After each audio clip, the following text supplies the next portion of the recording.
Tere kõigile, lugupeetud kuulajad, Stefan siinpool ning tänases videokeses sooviksime siis põgusalt teile rääkida filoleetlusest, et mis asi see filoleetlus on, kes või mis on filoleet.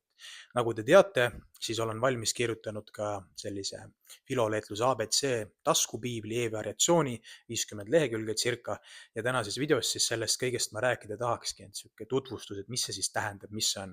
Aga mis seal ikka, lähme kohe asja kallale. Filoleet on inimene, kellele meeldib ennast arendada nii füüsiliselt kui ka vaimselt ja praktiline mõõde on suurem heaolu ja rahulolu seoses iseendaga. Sõna filoleetlus tuleb siis sõnadest, see on mõttesüntees sõnadest filosoofia ja atletism.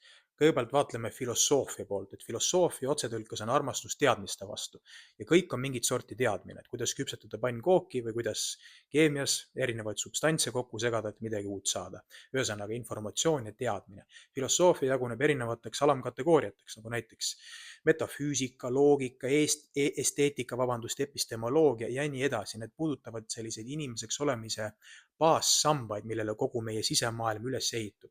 Ja paralleelselt siis selle filosoofia poolega eksisteerib atleetlus ehk siis füüsilise aspekti arendamine, treening, atleet siis inimene, kes treenib, arendab ennast milleski mingis kindlas alas, mingites oskustes ja esitleb seda siis võistlustel. Aga atleet võib ka olla inimene, kes lihtsalt seda enda jaoks teeb. Ja ühesõnaga filoleet on inimene, kes siis nende mõlema aspektiga tegeleb ja proovib saada terviklikuks inimeseks ja saada ka paremaks inimeseks. Nüüd on nagu suur küsimus, et okei, kihvt, lahe, mis on selle praktiline kasutegur igapäeva inimese argielus, sest igapäeva argielu on ju lihtne ja loogiline, et probleeme tuleb lahendada, raha tuleb teenida, lastega tuleb tegeleda, eks ole, tööl tuleb käia ja nii edasi, et kuidas see mind aitab. Lubage ma nüüd seletan. Kui te võtate nüüd selle filoleetluse filosoofia poole ehk sisemaailma poole ja uurite näiteks psühholoogiat, siis te õpite iseennast tundma. Kui te iseennast õpite tundma, läbi selle suudate ka teistest inimestest aru saada. Te suudate selle implementeerida oma igapäeva argiellu, oma pereellu, oma töösse, ettevõtmistesse. Te suudate olla parem inimene, te saate aru, mis teisi motiveerib, mis teid motiveerib, kuidas keegi töötab, kuidas mingid grupid töötavad just nimelt, kui inimesi silmas pidades. Et see on väga kasulik nagu niisugune ala ja teiseks võiksin tuua näite loogikast. Kui te uurite loogikat, siis te olete loogiline, kriitiline inimene. Teid on väga raske tüssata, muidugi seeläbi te olete ebameeldiv suhtluspartner, sellepärast et te näete läbi igasuguseid trikke ja omakasu ja kõike muud, eks ole, sellist, et te suudate olla nagu kriitiline, ratsionaalne, teie mõte on nagu tugev skalpell, mis puurib ja lõikab info katki ja vaatab sinna sisse, eks ole, et need on nagu väga praktilised mõõtmed filosoofiast, et metafüüsikad ja epistemoloogiad, need on sellised sügavamad, millega võib hiljem tegeleda.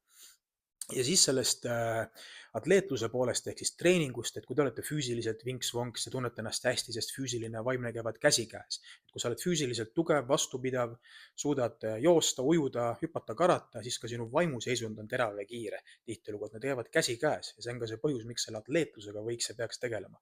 Pluss veel vastava toitumisega, eks ole, ja vastavalt ka puhkama, et sa saad piisavalt und. Ja siis sa oled terviklik inimene, kes sel teel liigub ja suudab seda endast lõpuks välja anda, kiirata väljapoole, nagu ma ütlesin, oma kodusesse keskkonda, lõpuks töökollektiivi, luua midagi maailmas, olla ühesõnaga keegi, kes jagab valgust ja omakorda need inimesed, kellele sa valgust jagasid, jagavad seda valgust edasi. Et see on nagu selle filoleetluse üks ideedest. Ja selles raamatus, selles e-piiblis, varsti saab ka valmis füüsiline nii-öelda raamat, et esialgu selles e-piiblis siis ma erinevaid selliseid punkte puudutan, muidugi see raamat on detailsem, ma andsin teile põgus ülevaate, räägin seal rahast, räägin seal sõprusest, seksuaalsusest, religioonist isegi, et need on sellised tähtsad aspektid meie kõigi eludes. See oli lühikene sissejuhatus teile, ma loodan, et see meeldis ja kohtume peagi, suur aitäh teile kõigile, head aega!